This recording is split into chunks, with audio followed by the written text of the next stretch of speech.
Hello বন্ধুরা, আসসালামু আলাইকুম। তোমরা সবাই কেমন আছো? আশা করি ভালো আছো। আমিও ভালো আছি। আজকে আমি আলু দিয়ে ডিম রান্না করব। তেল গরম হয়ে গেছে, এখন ডিমগুলো ভেজে নেব। ডিমগুলো আমি লবণ মেখে রেখে দিয়েছি।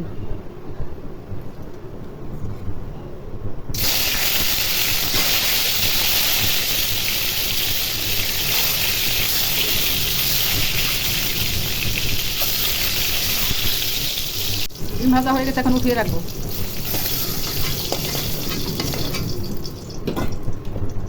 আলুগুলি আমি লবণ মেখে রেখেছি, এখন তেলে ভাজবো।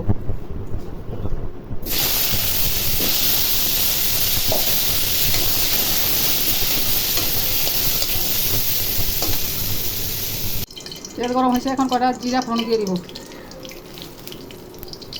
তেজপাতা দিব। ভাজা হয়ে গেছে, এখন পেঁয়াজ কুচি দিব।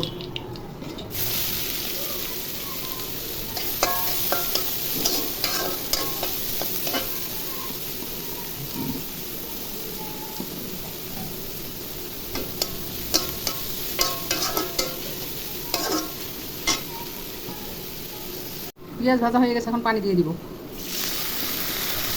এখন আদা রসুন বাটা দিব। রসুন বাটা, আদা বাটা,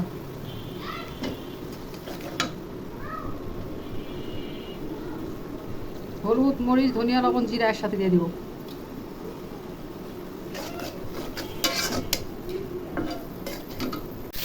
এখন মশলা ভাজা ভাজা হয়ে গেছে, আলু দিয়ে কষিয়ে দেবো। ভাজা আলু,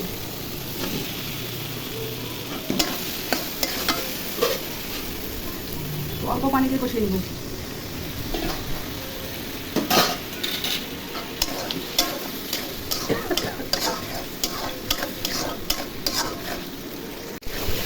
আলু কষা হয়ে গেছে, এখন পরিমাণ মতো পানি দিয়ে দিব।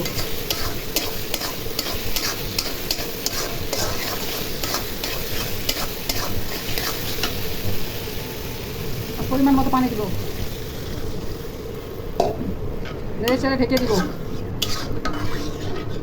ঢাকনা উঠে দেখি, বলক চলে এসেছে। এখন ডিমগুলো ছেড়ে দিব, ডিমগুলো ছেড়ে দিব।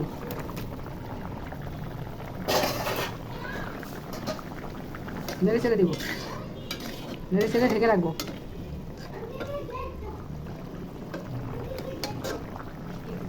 দেখি কি অবস্থা। এখন ঢাকনা খুলে রান্না করব।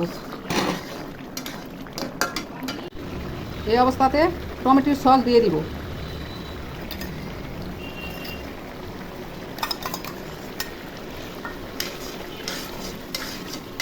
দুই মিনিট রেখে তরকারিটা নামিয়ে নিব।